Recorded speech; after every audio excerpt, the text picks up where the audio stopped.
नमस्कार, महीना की खास पेशकश कंपनीनामा में आपका बहुत बहुत स्वागत है। मैं हूं संदीप ग्रोवर। ये एक ऐसा कार्यक्रम है जिसमें हम आपको कॉर्पोरेट और स्टार्टअप जगत से जुड़ी पूरे हफ्ते की बड़ी खबरों से रूबरू करवाते हैं। तो आइए शुरू करते हैं आज के एपिसोड को कॉर्पोरेट से जुड़ी बड़ी खबरों के साथ। पहली खबर, देश की सबसे बड़ी जीवन बीमा कंपनी और अब तक के सबसे बड़े आईपीओ एलआईसी की लिस्टिंग कमजोर रही है। 949 रुपए की इशू प्राइस के मुकाबले बीएसई पर 867 रुपए 20 पैसे और एनएसई पर 8% के डिस्काउंट के साथ 872 रुपए पर शेयर की लिस्टिंग हुई है। इस आईपीओ में पॉलिसी धारकों को 60 रुपए और कर्मचारियों व रिटेल निवेशकों को 45 रुपए का डिस्काउंट मिला था, यानी कि पॉलिसी धारकों के लिए 889 और रिटेल निवेशकों के लिए 904 रुपए की प्रभावी कीमत थी। आईपीओ कुल करीब 3 गुना भरा था, जिससे सरकार ने 21,000 करोड़ रुपए के आसपास की रकम जुटाई है। लिस्टिंग के समय करीब 5.5 लाख करोड़ रुपए की मार्केट कैप के साथ एलआईसी देश की 5वीं सबसे बड़ी कंपनी बन गई। आरआईएल, टीसीएस, एचडीएफसी बैंक और इंफोसिस देश की टॉप 4 सबसे मूल्यवान कंपनियां हैं। 17 मई को लिस्टिंग के दिन एलआईसी का शेयर 8% की गिरावट के साथ बंद हुआ था, यानी निवेशकों की संपत्ति में पहले दिन ही 50,000 करोड़ रुपए की कमी हो गई। दूसरी खबर, दुनिया के 5वें सबसे अमीर आदमी गौतम अडानी की फ्लैगशिप कंपनी अडानी एंटरप्राइजेस ने आखिरकार होलसिम के भारत के सीमेंट कारोबार को खरीदने की बोली जीत ली है। दोनों कंपनियों के बीच $10.5 अरब या करीब 80,000 करोड़ रुपए में यह सौदा तय हुआ है।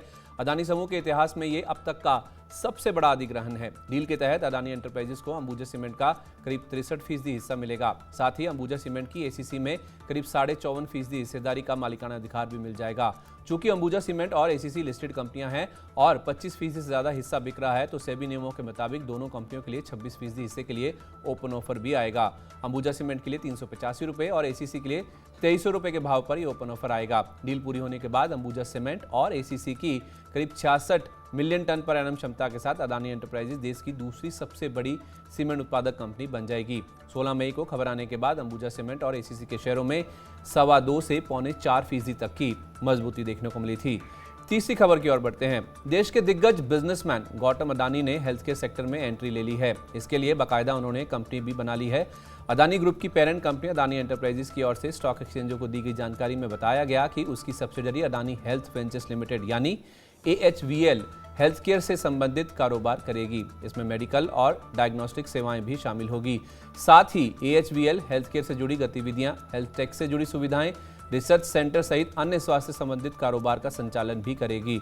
अडानी एंटरप्राइजेस की इस कंपनी में पूरी हिस्सेदारी होगी। अडानी ग्रुप ने अपनी फाइलिंग में कहा कि ये हेल्थ केयर कंपनी आने वाले समय में अपना संचालन शुरू करेगी।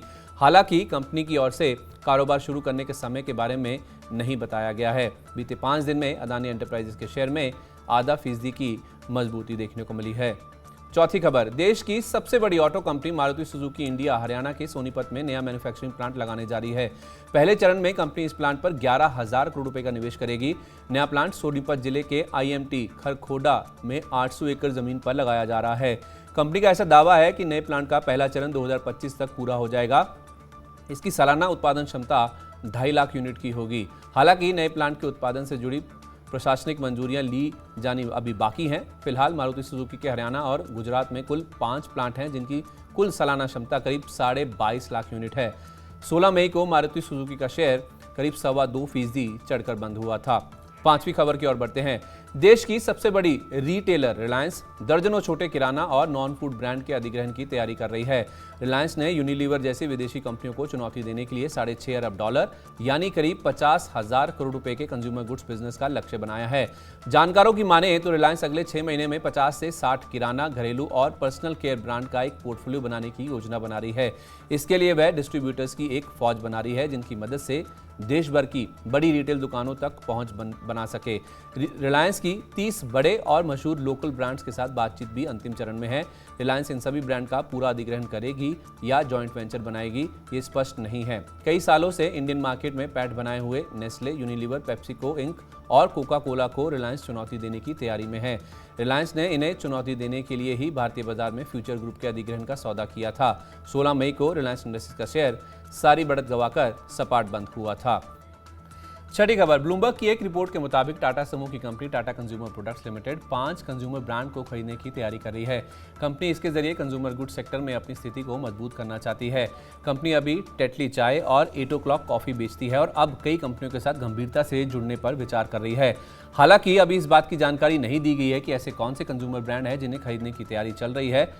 टाटा कंज्यूमर प्रोडक्ट्स का शुरुआत साल 2020 में हुई थी।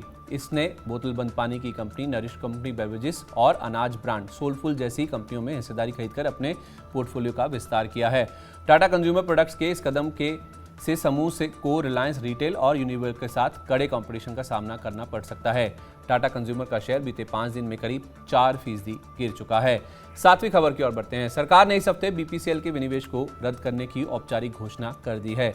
दरअसल बीपीसीएल को खरीदने की दौड़ से 2 कंपनियां बाहर हो गई थी, क्योंकि वो अधिग्रहण के लिए पूंजी का इंतजाम नहीं कर पाई थी। यानी कि केवल एक कंपनी ही बीपीसीएल को खरीदने के लिए इच्छुक बची थी। शुरुआत में 3 कंपनियों ने बीपीसीएल में सरकार का हिस्सा खरीदने की रुचि दिखाई थी, पर 2 कंपनियों के बाहर होने से केवल वेदांता ही बची थी। साथ ही पूरी कंपनी को बेचने में विफल रहने के बाद अब सरकार कंपनी का 1/4 हिस्सा बेचने पर विचार कर रही है।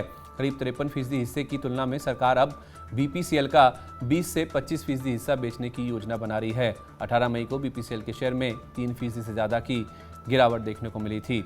8वीं खबर, एबी कैपिटल को लेकर इस हफ्ते मिसमैनेजमेंट और करप्शन यानी भ्रष्टाचार से जुड़ी खबरें सामने आई हैं। दरअसल एक शिकायतकर्ता ने ग्रुप की mutual fund company AB Sun Life AMC में इनसाइडर ट्रेडिंग और फ्रंट रनिंग के आरोप लगाए हैं।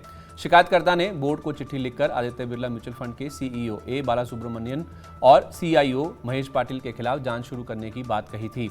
इन खबरों के चलते ग्रुप के सीईओ अजय श्रीनिवासन को बाहर निकाले जाने की खबरें भी सामने आई थी, पर आदित्य बिरला कैपिटल ने सभी आरोपों और खबरों का पूरी तरह से खंडन कर दिया है। इसके अलावा एक्सिस एएमसी ने आखिरकार चीफ ट्रेडर और फंड मैनेजर वीरेश जोशी को नौकरी से बर्खास्त कर दिया है। उन पर फ्रंट रनिंग जैसे घोटाले के आरोप लगे थे।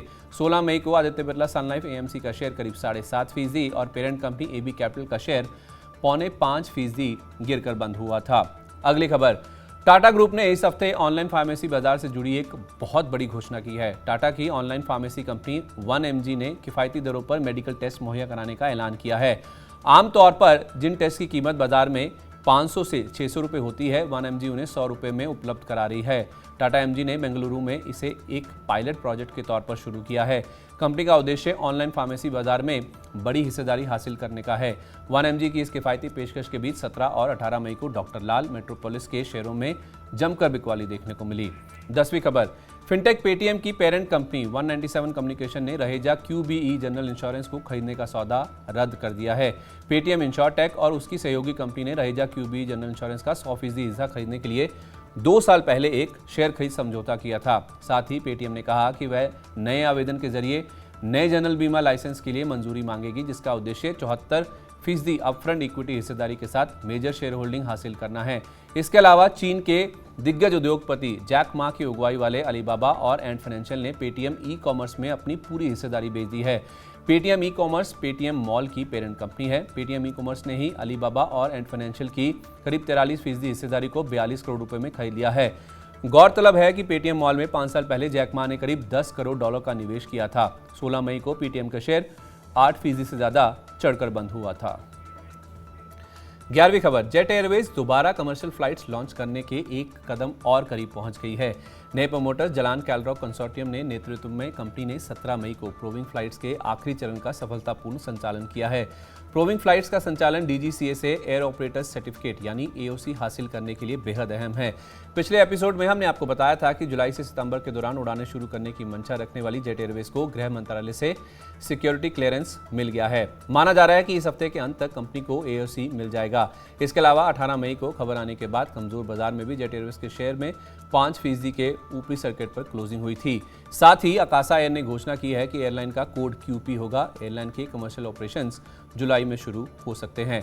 12वीं खबर, देश की दूसरी सबसे बड़ी टेलीकॉम कंपनी भारती एयरटेल अपने आरपू यानी प्रति यूजर औसत आय को बढ़ाकर 200 रुपये करना चाहती है। फिलहाल कंपनी का आरपू 178 रुपये पर है। अगले 5 साल में आरपू को 300 रुपये पर पहुंचाने की कंपनी की मंशा है। दरअसल एयरटेल को लग रहा है कि सरकार 5G की बहुत ऊंची कीमत कंपनियों से वसूलने वाली है। उसे 5G का रिजर्व प्राइस बेहद ज्यादा लग रहा है और इसकी भरपाई वो ग्राहकों की जेब से करना चाहती है। कंपनी के भारत और दक्षिण एशिया के MD और CEO गोपाल विट्ठल ने एक इंटरव्यू में कहा कि ट्राई ने 5G के रिजर्व प्राइस में पहले के मुकाबले भले ही करीब 35% की कटौती की है, लेकिन मुश्किल के दौर से गुजर रहे टेलीकॉम सेक्टर के लिए यह कटौती काफ़ी नहीं है। इसी वजह से उन्हें दाम बढ़ाने के लिए मजबूर होना पड़ा है। बीते 5 दिन में एयरटेल का शेयर 4% से ज़्यादा टूट चुका है। 13वीं खबर, डेल्टा कॉर्प को सुप्रीम कोर्ट से इस हफ्ते अंतरिम राहत मिली है। दरअसल सुप्रीम कोर्ट ने एनजीटी के फैसले पर रोक लगा दी है।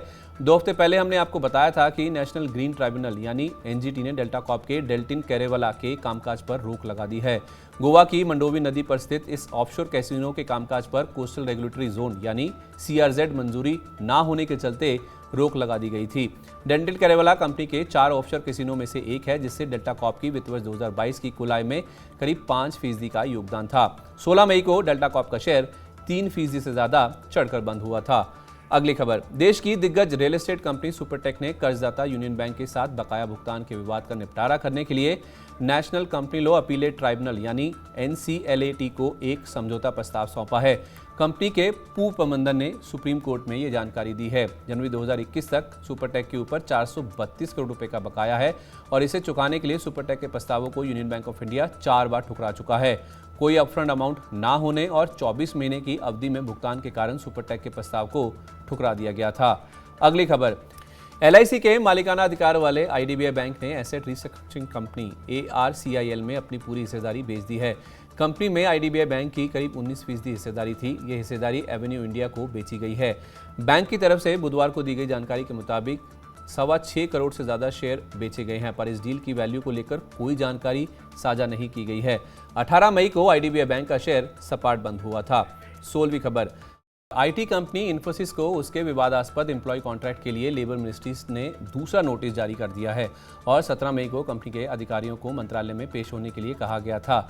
लेकिन नोटिस के बावजूद कंपनी के अधिकारी मंगलवार को मंत्रालय में पेश नहीं हुए। पहले नोटिस में भी कंपनी के अधिकारियों को 28 अप्रैल को पेश होने के लिए कहा गया था, लेकिन उस समय कंपनी की तरफ से कहा गया था कि उन्हें कोई नोटिस नहीं मिला है।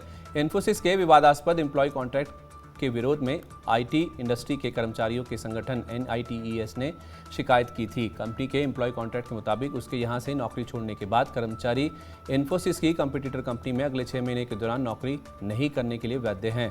कॉन्ट्रैक्ट में इन्फोसिस ने जिन कंपनियों को कॉम्पिटिटर माना है उनमें टीसीएस, विप्रो, एक्सेंचर, कॉग्निजेंट और आईबीएम जैसी दिग्गज आईटी कंपनियां शामिल हैं।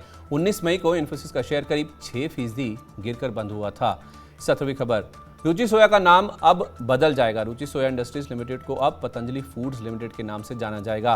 बोर्ड से इसकी मंजूरी मिल चुकी है। आपको बता दें कि पतंजलि आयुर्वेद लिमिटेड अपनी खाद्य वस्तु का कारोबार रुचि सोया इंडस्ट्रीज को 690 करोड़ रुपए में बेचेगी। कंपनी ने यह कदम गैर खाद्य, पारंपरिक चिकित्सा और वेलनेस क्षेत्र के कारोबार पर ध्यान देने की रणनीति के तहत उठाया है। इस फैसले के बाद कंपनी के शेयर्स में 10% की तेजी देखने को मिली है। पतंजलि समूह ने दिवालिया प्रक्रिया के जरिए 2019 में रुचि सोया का 4,350 करोड़ रुपए में अधिग्रहण किया था। बीते 5 दिन में देखें तो रुचि सोया का शेयर करीब 20% के आसपास चढ़ चुका है। 18वीं खबर, जेएसडब्ल्यू ग्रुप ने green energy producer Maitra energy India को खरीदने के लिए एक एक्सक्लूसिव करार किया है। ये डील $2 अरब की एंटरप्राइज वैल्यू में होने का अनुमान है। माइत्रा एनर्जी देश की सबसे बड़ी विंड पावर कंपनियों में से एक है। कंपनी के पास 2300 मेगावाट की ऑपरेशनल क्षमता है, जिसमें 1700 मेगावाट की विंड और 535 मेगावाट की सोलर पावर क्षमता है। साथ ही 700 मेगावाट के पावर प्रोजेक्ट्स पर काम जारी है। 19 मई को जेएसडब्ल्यू स्टील का शेयर 4.5% से ज्यादा गिरकर बंद हुआ था। 19वीं खबर, कर्ज के जाल में फंसी फ्यूचर रिटेल से बड़े अधिकारियों के इस्तीफे लगातार जारी हैं। इस हफ्ते कंपनी के सीएफओ सीपी तोषनीवाल ने भी इस्तीफा दे दिया है। फ्यूचर रिटेल की तरफ से दी गई जानकारी के अनुसार तोषनीवाल का इस्तीफा 12 मई से लागू होगा। फ्यूचर रिटेल में तोषनीवाल की गिनती चुनिंदा बड़े अधिकारियों में होती थी। रिलायंस इंडस्ट्रीज ने जब से फ्यूचर रिटेल के साथ डील तोड़ी है, तभी से कंपनी से कई बड़े अधिकारी इस्तीफा दे चुके हैं। पिछले हफ्ते मैनेजिंग डायरेक्टर राकेश बियानी ने भी पद छोड़ दिया था। मई की शुरुआत में ही कंपनी के इंडिपेंडेंट डायरेक्टर अश्वनी बियानी ने भी इस्तीफा दे दिया था। इसके अलावा ग्रुप की एक और कंपनी फ्यूचर कंज्यूमर ने 6.4 करोड़ रुपए के एनसीडीज के भुगतान पर डिफॉल्ट कर दिया है। एनसीडीज के जरिए फ्यूचर कंज्यूमर ने 200 करोड़ रुपए जुटाए थे और 30 अप्रैल तक करीब 159 करोड़ रुपए की देनदारी बाकी थी। बीते 5 दिन में फ्यूचर रिटेल का शेयर करीब 18% की गिरावट झेल चुका है। अगली खबर, auto ancillary company Endurance Tech ने अपनी इटली की सब्सिडरी के जरिए ग्रेमेका एसआरएल का 100% हिस्सा खरीद लिया है। ये सौदा 22.5 लाख यूरो में पूरा होगा और 21 मई 2020 से लागू होगा। ग्रेमेका मोटरसाइकिल और लाइट व्हीकल्स के लिए न्यू ब्रेकिंग प्रोडक्ट्स की डिजाइनिंग और बनाने का काम करती है। 2015 से ये कंपनी एंडोरेंस टेक को ब्रेकिंग सॉल्यूशंस के लिए टेक्नोलॉजी मुहैया करवा रही है। 19 मई को एंडोरेंस टेक का शेयर करीब 3.5% गिरकर बंद हुआ था। अगली खबर, मुरुगप्पा ग्रुप की engineering company tube investments of India नए बिजनेस सेगमेंट्स में एंट्री का ऐलान कर रही है। इन नए सेगमेंट्स में medical devices and instruments, electronic products, components और एनर्जी रिलेटेड प्रोडक्ट्स शामिल होंगे। पिछले साल कंपनी ने इलेक्ट्रॉनिक मोबिलिटी सेगमेंट में एंट्री की घोषणा की थी। कंपनी ने इलेक्ट्रिक 3 व्हीलर्स पर फोकस का ऐलान किया था। जनवरी में कंपनी ने Hyderabad based electric tractor startup Celestial E mobility के अधिग्रहण की घोषणा की थी। 16 मई को ट्यूब इन्वेस्टमेंट का शेयर आधा फीसदी चढ़कर बंद हुआ था। तो ये थी इस हफ्ते की कॉर्पोरेट जगत से जुड़ी बड़ी खबरें। आइए अब बात करते हैं स्टार्टअप जगत की स्टार्टअप अपडेट में। पहली खबर की ओर बढ़ते हैं। अप्रैल की सुस्ती के बाद मई में निवेशकों की भारतीय स्टार्टअप्स में रुचि दोबारा लौट रही है। Global investment firm 8 Roots Ventures ने अपना पहला dedicated India healthcare and life sciences fund launch किया है। $25 करोड़ का ये फंड हेल्थकेयर सेक्टर के लिए सबसे बड़ा पूंजी स्रोत है। 2007 में भारत में कारोबार शुरू करने वाली 8 रूट वेंचर्स की इस फंड के जरिए अगले 3 से 4 साल में 15 से 20 अर्ली से ग्रोथ स्टेज तक की कंपनियों की फंडिंग की योजना है और एक कंपनी में $4 करोड़ तक का निवेश किया जा सकेगा। दूसरी खबर, ममाअर्थ की parent company Honasa consumer private limited यानी HCPL ने premium skin care brand doctor Sheth's में मेजॉरिटी हिस्सेदारी खरीदने की घोषणा की है। दोनों कंपनियों के बीच 28 करोड़ रुपए में यह सौदा हुआ है। हालांकि डील से जुड़ी इससे ज्यादा जानकारी नहीं साझा की गई है, लेकिन 2016 में स्थापित doctor Sheth's sunscreens, brightening cleansers, ice creams और पील्स जैसे पर्सनल केयर प्रोडक्ट्स बनाती है। इस डील से मिली रकम का इस्तेमाल ब्रांड की ग्रोथ को बढ़ाने पर किया जाएगा। तीसरी खबर की ओर बढ़ते हैं। आईवेयर यूनिकॉर्न लेंसकार्ट की सब्सिडरी नीजो ब्रांड्स ने सीड फंडिंग यानी पहले फंडिंग राउंड में $10 करोड़ या 775 करोड़ रुपए की रकम जुटाई है। सीड फंडिंग राउंड में ये अब तक की सबसे बड़ी डील है। सिंगापुर की नीसो ब्रांड्स आईवेयर ब्रांड्स में निवेश करती है। इस फंडिंग राउंड के बाद नीसो ब्रांड्स ने कहा कि वह ग्लोबली आईवेयर ब्रांड्स के साथ पार्टनरशिप करेंगे और उनमें निवेश करेंगे ताकि लेंसकार्ट ग्रुप की मदद से उन ब्रांड्स की ग्रोथ पर फोकस किया जा सके। आईपीओ की तैयारी कर रही लेंसकार्ट ने हाल में $10 करोड़ की रकम जुटाई, जिससे कंपनी के वैल्यूएशन $4.3 अरब हो चुके हैं। चौथी खबर, D2C यानी direct to consumer product sampling और एंगेजमेंट प्लेटफॉर्म स्माइटन ने सीरीज बी फंडिंग राउंड में $100 करोड़ रुपए की रकम जुटाई है। इस फंडिंग राउंड का नेतृत्व फायरसाइड वेंचर्स और रूट वेंचर्स जैसे मौजूदा निवेशकों ने किया। इस फंडिंग राउंड में हर्ष मारीवाला के family office, Sharp Ventures, Infochips के फाउंडर प्रतुल श्रॉफ के फैमिली ऑफिस, वाउ पार्टनर्स, रॉकमैन इंडस्ट्रीज के चेयरमैन सुमनकांत मुंजल के फैमिली ऑफिस, सुरवम पार्टनर्स और सत्वा ग्रुप फैमिली ऑफिस ने भी हिस्सा लिया है। रकम का इस्तेमाल नए कर्मचारियों की भर्ती और टेक्नोलॉजी इंफ्रास्ट्रक्चर को बढ़ाने पर होगा। अगली खबर, B2B मार्केट प्लेस और फैशन ब्रांड्स एंड रिटेलर्स के लिए ग्लोबल सप्लाई चेन फैशिन्जा ने सीरीज बी फंडिंग राउंड में $10 करोड़ की पूंजी जुटाई है। इस फंडिंग राउंड का नेतृत्व प्रोसेस वेंचर्स और वेस्टब्रिज ने किया। इस फंडिंग राउंड में एसएल, एलिवेशन और एडीक्यू जैसे मौजूदा निवेशकों ने भी हिस्सा लिया। इस राउंड में नेवल रविकांत, जेफ फैगनैन, जेक जेलर, निवी और नितेश बंता जैसे एंजल निवेशकों ने भी भाग लिया। इस राउंड के बाद फैजिंजा का वैल्यूएशन $30 से $40 करोड़ पर आंका जा रहा है। रकम का इस्तेमाल ग्लोबल फैशन इंडस्ट्री के लिए सस्टेनेबल सप्लाई चेन बनाने और ग्लोबल मौजूदगी को बढ़ाने पर किया जाएगा। छठी खबर की ओर बढ़ते हैं। एग्रीटेक प्लेटफॉर्म एग्रोस्टार की इस वित्त वर्ष में अपना टर्नओवर 2 गुना बढ़ाकर 1000 करोड़ रुपए से ज्यादा करने की योजना है। कंपनी की एक्सपोर्ट्स बास्केट को बढ़ाने के साथ साथ किसानों को दी जाने वाली सेवाएं और प्रोडक्ट्स में भी वृद्धि की योजना है। पुणे की कंपनी का मार्च 2022 में खत्म वित्त वर्ष में करीब 500 करोड़ रुपए का टर्नओवर था। वित्त वर्ष 2022 में कंपनी ने INI फार्म्स का अधिग्रहण भी किया था। साथ ही कंपनी की अपने 3000 रिटेलर स्टोर्स के नेटवर्क को बढ़ाकर करीब 7000 तक लेकर जाने की मंशा है। इन स्टोर्स में अब कंपनी की फर्टिलाइजर्स बेचने की भी योजना है। अगले 18 महीने में कंपनी के मुनाफे में आने का लक्ष्य भी है। सातवीं खबर, कॉर्पोरेट कार्ड प्रोवाइडर कार्बन ने डेट फाइनेंसिंग राउंड में 55 करोड़ रुपए की रकम जुटाई है। ये रकम northern arc capital, UC inclusive credit यानी UCIC और ऑक्सीजो फाइनेंशियल सर्विसेज से जुटाई गई है। इस रकम का इस्तेमाल कंपनी कॉर्पोरेट क्रेडिट कार्ड्स वाले स्टार्टअप्स और स्मॉल एंड मीडियम बिजनेसेस यानी SMBs को कारोबार की ग्रोथ के लिए फ्लेक्सिबल कैपिटल के रूप में उपयोग करने में सक्षम बनाने पर करेगी। कार्बन का 2000 से ज्यादा स्टार्टअप्स और SMBs को कॉर्पोरेट कार्ड्स व एक्सपेंस मैनेजमेंट सोल्यूशन मुहैया करवाने का दावा है। आठवीं खबर, वॉलमार्ट के मालिकाना अधिकार वाली फोन पे 2 वेल्थ मैनेजमेंट कंपनियों वेल्थ डेस्क और ओपन क्यू को खरीद रही है। हालांकि फोन पे ने इन दोनों कंपनियों के साथ हो रही डील की वैल्यू की घोषणा नहीं की है, पर डील साइज $7.5 करोड़ के आसपास समझा जा रहा है। दोनों कंपनियों को खरीदने की डील कैश और स्टॉक के जरिए होगी। इसमें वेल्थ डेस्क की अनुमानित वैल्यू करीब $5 करोड़ और ओपनक्यू का वैल्यूएशन $2 करोड़ के आसपास समझा जा रहा है। डील के बाद वेल्थ डेस्क के फाउंडर और पूरी टीम फोनपे ग्रुप के साथ मिलकर काम करेंगे, पर दोनों प्लेटफॉर्म्स इंडिपेंडेंट रूप से काम करेंगे। वहीं ओपनक्यू एक स्मार्ट वेल्थ मैनेजमेंट प्लेटफॉर्म है जो निवेश रणनीतियां तैयार करता है और बेहतर पोर्टफोलियो बनाने की सलाह देता है। 9वीं खबर, ऑनलाइन टीचिंग और एडटेक प्लेटफॉर्म वेदांतु ने करीब 424 कर्मचारियों को नौकरी से निकाल दिया है। कंपनी के को फाउंडर और सीईओ वामसी कृष्णन के मेल के मुताबिक ये संख्या 5,600 की कुल कर्मचारी संख्या का 7% हिस्सा है। इससे पहले मई में ही कंपनी ने 2,000 कॉन्ट्रैक्चुअल और फुल टाइम टीचर्स को परफॉर्मेंस इशू के चलते निकाल दिया था। महामारी आने के करीब 2 साल बाद स्कूल और कॉलेज दोबारा खुलने से एडटेक प्लेटफॉर्म्स की ओर रुझान कम हो रहा है। यही कारण है कि इससे पहले अनअकैडमी और लिडो लर्निंग ने भी अपने कर्मचारियों की छंटनी की है। 2022 में वेदांतु, अनअकैडमी और लिडो लर्निंग ने मिलाकर 1400 से ज्यादा कर्मचारियों को नौकरी से निकाल दिया है। तो ये थी इस हफ्ते की कॉर्पोरेट और स्टार्टअप जगत से जुड़ी बड़ी खबरें। लेकिन चलते चलते इस हफ्ते की बड़ी खबरों और नतीजों के बाद ब्रोकर्स ने किन कंपनियों पर अपनी रेटिंग या लक्ष्य में बड़े बदलाव किए हैं, आइए एक बार देख लेते हैं।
उम्मीद है आपको नए अंदाज में कंपनी नामा का आज का एपिसोड पसंद आया होगा। इस हफ्ते के लिए इतना ही। मुझे और कंपनी नामा की पूरी टीम को दीजिए इजाजत। अगले हफ्ते आपसे फिर मुलाकात होगी। तब तक आप देखते रहिए मनी 9।